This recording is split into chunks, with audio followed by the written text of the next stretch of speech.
Hey there, I'm Lance and I'm a gamer. And I'm Sam and I'm a non-gamer. And we are Love to Hate, where we try to help gamers find great games to play with non-gamers. And today we're taking a look at Defrag by Envy Born Games.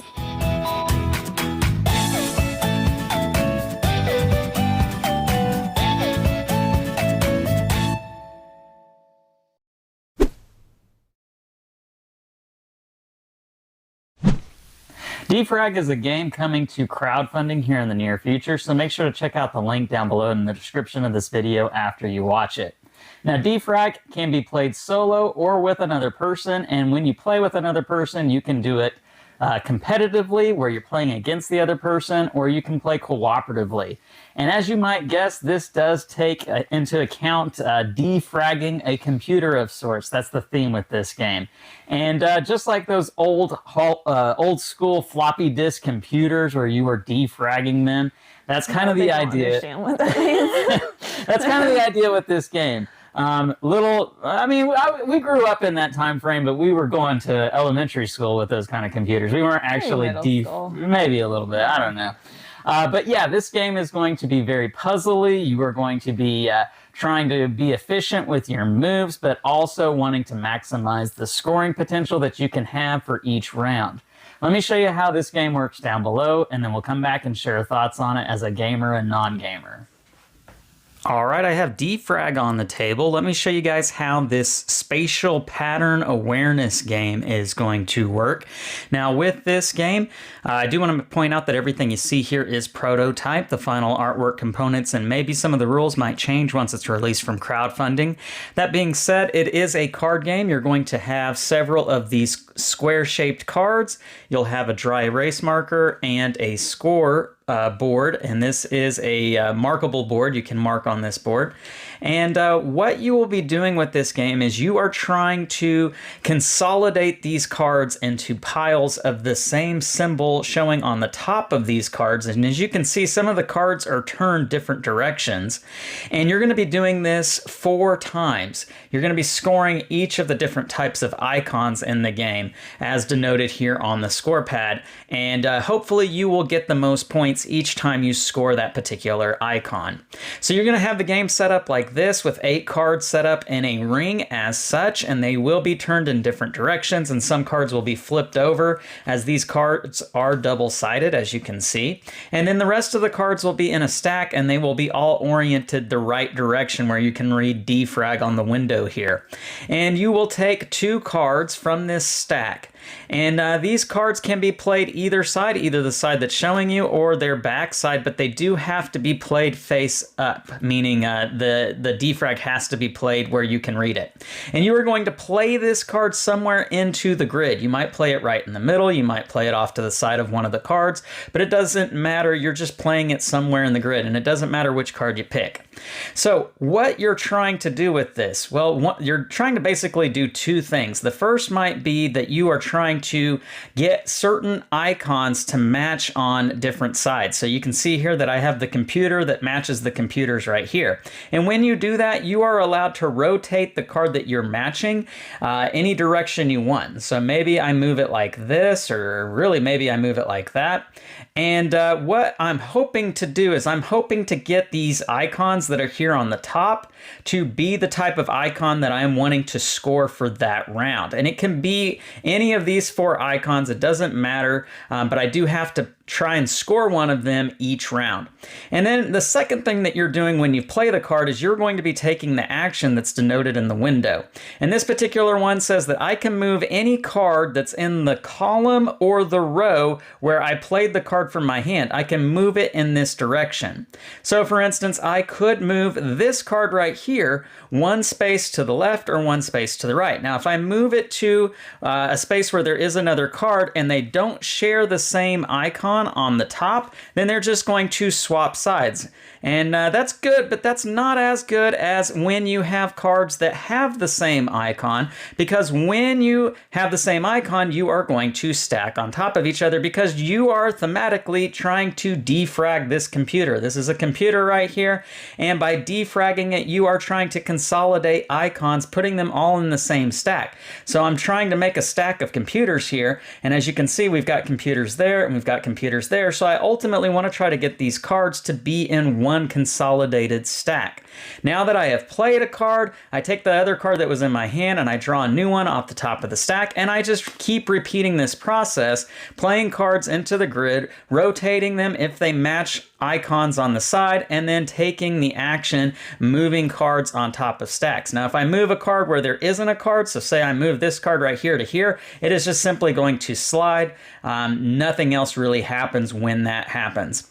Now when my deck runs out and I have no more cards, that's when you're going to score, and hopefully you have consolidated all like icons that are on the tops of the cards into one stack. So I've got all my computers here in one stack, and now I can score this stack, and you are going to count however many computers there are on the tops of these cards. Only the tops, not on the sides. So these two computers over here would have been better than the one computer on the top. So hopefully I would have rotated that at some point before it got into the stack. And you're going to give yourself that number of points. So in this case, I've got 3 plus 2 plus 1 plus 2. That's going to be 8. And I would write that score here underneath the computer. 8. And I cannot score the computers again for the rest of the game. Now, I will take this stack of cards and I will shuffle them up, and one card will get removed and it is out of the game for the rest of the game. And then whatever cards are left in this stack, that becomes my new stack that I can play with. These cards would be out here in the grid somewhere. And I only have these cards to play with now. And so that starts the next round. And as you can see, I have fewer cards. And so I might not be able to take as many actions in the rounds to follow. Now, if it happens to be that I did not get all the computers in one stack, so let's say that this card was right here, and I did not get it into the stack with the computers whenever it was time to score, then I cannot score the computers. I have to pick a different one to score. So in this case, I don't have anything that I can score. So I'm going to have to take a 0 because I've got the graphs there and there. They're in separate stacks. I've got the paint icons in separate stacks. My computers are in separate stacks. That's no bueno. That's no good. I'm going to have to take a 0 on something, and you want to try to avoid doing that, obviously. You'll continue to do this until you score for all 4, and then you will compare your score to a chart in the rulebook, and you can see here what you're trying to accomplish.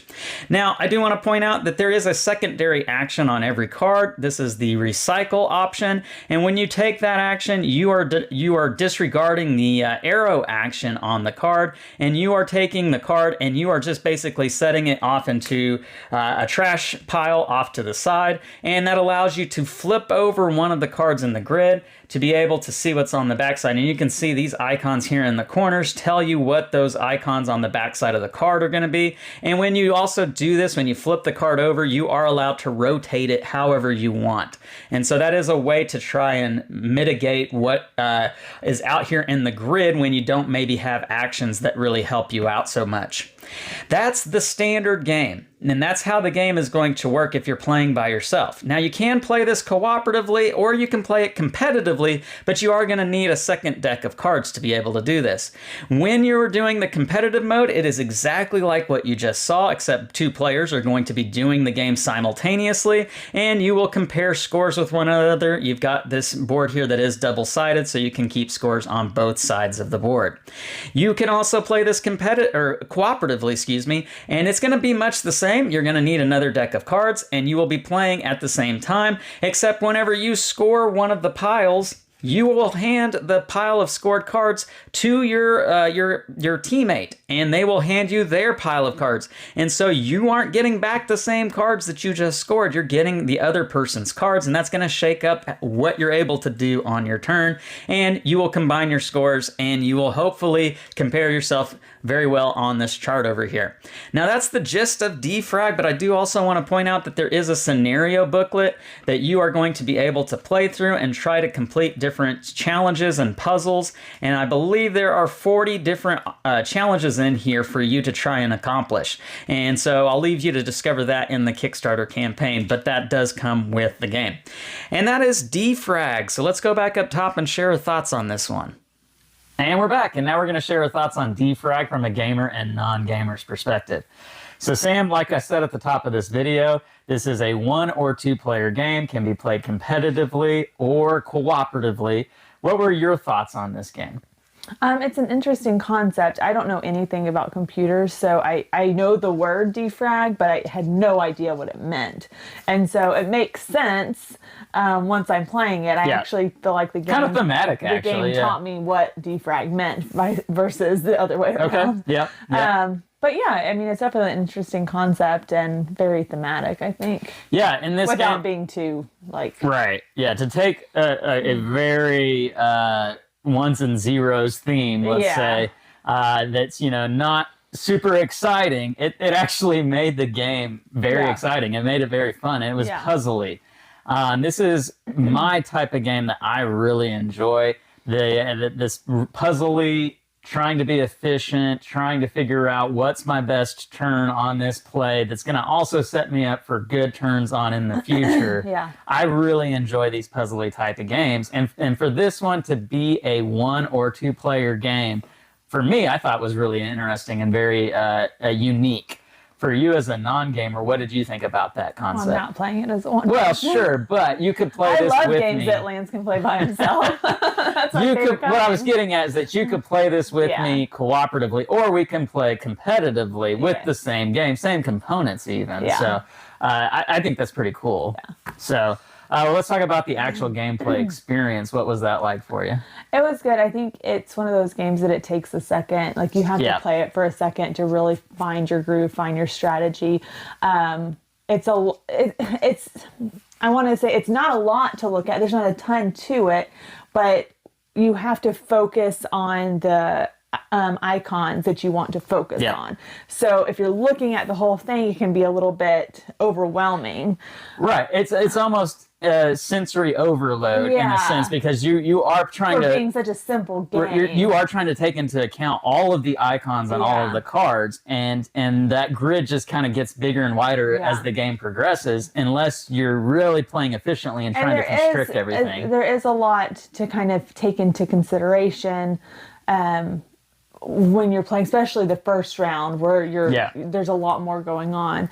And I think I remember playing the first round and being like, I want to do that over again, because I feel like I could have done better. And then as the game kind of progresses and unfolds, and you start to figure out, what you're trying to accomplish for the next round and the next round, your choices get more and more restricted and limited. And so the game, I feel like, speeds up towards the end, because you're really starting to realize, okay, I've got to do this, I've got to do that to make this work out for me.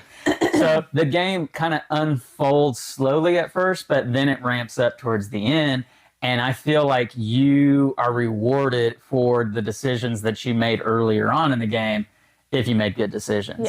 So it's a very unique, puzzly game. I keep saying puzzly, but man, that's the thing that just stood out to me so much about this game, is just how you're trying to figure out this riddle of some sorts, of trying to get the icons where you need them to be and line them up, get them all in a stack, and do that before the end of the round. So enjoyable experience for you even as a non-gamer? Yeah, I think it's going to be one that's not as much geared towards gamer or non-gamer, but more just the type of person and their personality. I can see some people, even gamers, just not enjoying the thinky aspect, the puzzle aspect of it, versus some non-gamers may really like this idea, and it could be a gateway game for them. I would agree with that. I think this is definitely gateway-esque into spatial puzzle type games, where you're really needing to focus on the icons that you see out here, and how playing a card into the field can manipulate the field and warp it to however you need it to be. That type of game, this can really kind of open somebody into that genre. So I really enjoyed it overall. What were your final thoughts on it? Yeah, I thought it was a good game. Yeah. The game is Defrag. It is a part of NV Born Games' Tiny Game series. And we also did a video on their other game, 16 Candies, so you'll want to make sure to check that out, as it's part of the same crowdfunding campaign as Defrag is. And again, make sure to check out the link down below in the description of this video now that you've watched it. Make sure to like and subscribe and push that bell button so you get notifications of all our new content. I'm Lance. I'm Sam. And we are Love to Hate, where we try to help gamers find great games to play with non-gamers. We'll catch you next time.